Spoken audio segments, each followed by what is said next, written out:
गावात फिरत होती पांढरी चारचाकी. डिक्की उघडताच आत गट्टूमध्ये असं. तरुणांची एकच पळापळ. पोलिसांच्या पायाखालची जमीन सरकली. एकच खडबड. हात लावायलाही भीती वाटू लागली.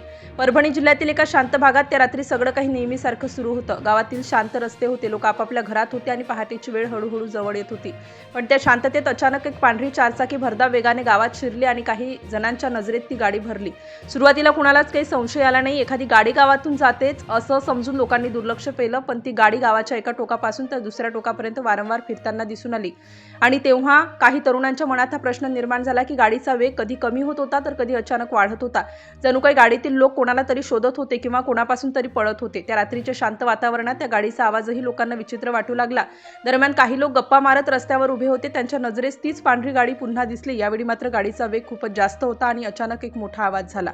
गाडीच्या एका भागातून जोराचा आवाज झाला आणि गाडी थेट रस्त्याच्या कडेला थांबली. काही क्षणांसाठी सगळीकडे शांतता पसरली. मग गाडीतून एक व्यक्ती उतरली, आजूबाजूला पाहिलं आणि अचानक अंधारात कुठेतरी लपून बसली.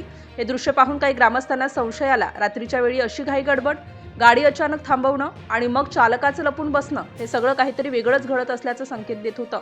गावातील काही लोक सावध झाले. त्यांनी हळूहळू गाडीभोवती नजर ठेवायला सुरुवात केली. कुणीतरी पोलिसांना फोन करून माहिती दिली, कारण परिस्थिती जितकी पाहत होते तितकीच अधिक संशयास्पद वाटत होती.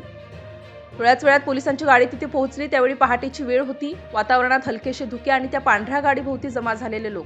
पोलिसांनी सर्वप्रथम गाडीभोवती नजर फिरवली. गाडी बाहेरून साधीच दिसत होती, पण आत काय आहे हे कुणालाच माहीत नव्हतं. काही पोलिसांनी सावधपणे दरवाजा उघडला. गाडीत काही लोक बसलेले होते. त्यांचे चेहरे तणावाने भरलेले होते. पोलिसांनी त्यांना खाली उतरायला सांगितलं. वातावरणात एक प्रकारची भीती पसरली होती.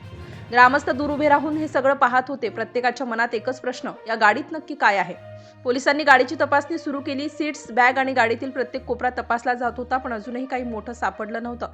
तेवढ्यात एका पोलिसाच्या नजरेस गाडीची डिक्की आली. ती घट्ट बंद होती आणि जणू आत काहीतरी भरल्यासारखं असल्यासारखी दिसत होती. सगळ्यांच्या नजरा आता त्या डिक्कीवर खिळल्या. पोलिसांनी सावधपणे डिक्की उघडायला सुरुवात केली. त्या क्षणी तिथे उपस्थित प्रत्येकाचा श्वास रोखला गेला होता. डिक्की उघडताच आत काही मोठमोठे गट्टू दिसले. गोण्या घट्ट बांधलेल्या होत्या. त्या पाहून ग्रामस्थांमध्ये कुजबूज सुरू झाली. काही जणांना वाटलं कदाचित काहीतरी चोरीचा माल असेल, तर काहींना वाटलं आत काहीतरी भयंकर असू शकतं. पोलिसांनी त्या गट्टूंना हात लावायला सुरुवात केली, पण सावधपणे, कारण आत काय आहे हे अजूनही स्पष्ट नव्हतं. ग्रामस्थ दूर उभे राहून पोलिसांच्या चेहऱ्याकडे पाहत होते. त्यांच्या चेहऱ्यावरचा ताण पाहून लोकांची उत्सुकता अधिक वाढली होती. एका मागोमाग एक गट्टू उघडले जाऊ लागले आणि प्रत्येक गट्टूतून एकच गोष्ट बाहेर येत होती. आता मात्र पोलिसांना हे सगळं स्पष्ट झालं होतं की ही गाडी साधी नव्हती आणि आत असलेली वस्तू तर अजिबात साधी नव्हती. त्यानंतर पोलिसांनी गाडीत बसलेल्या दोघांना ताब्यात घेतले. मात्र एक व्यक्ती अंधाराचा फायदा घेत फरार झाली होती. गाडी आणि त्या गट्टूंचा पंचनामा करण्यात आला आणि जेव्हा त्या सगळ्या वस्तूंचं वजन केलं गेलं तेव्हा सगळे थक्क झाले, कारण त्या पांढऱ्या गाडीच्या डिक्कीत आणि आत लपवून ठेवण्यात आलेला माल होता तब्बल 2 क्विंटलहून अधिक, म्हणजेच 226 किलो. आणि शेवटी पोलिसांनी जे उघड केलं ते ऐकून सगळ्यांनाच धक्का बसला. त्या गट्टूंमध्ये तरुणी नव्हत्या, तर तब्बल 226 किलो गांजा भरलेला होता, ज्याची किंमत लाखोंमध्ये होती आणि तो परभणीतून दुसरीकडे तस्करीसाठी नेला जात होता.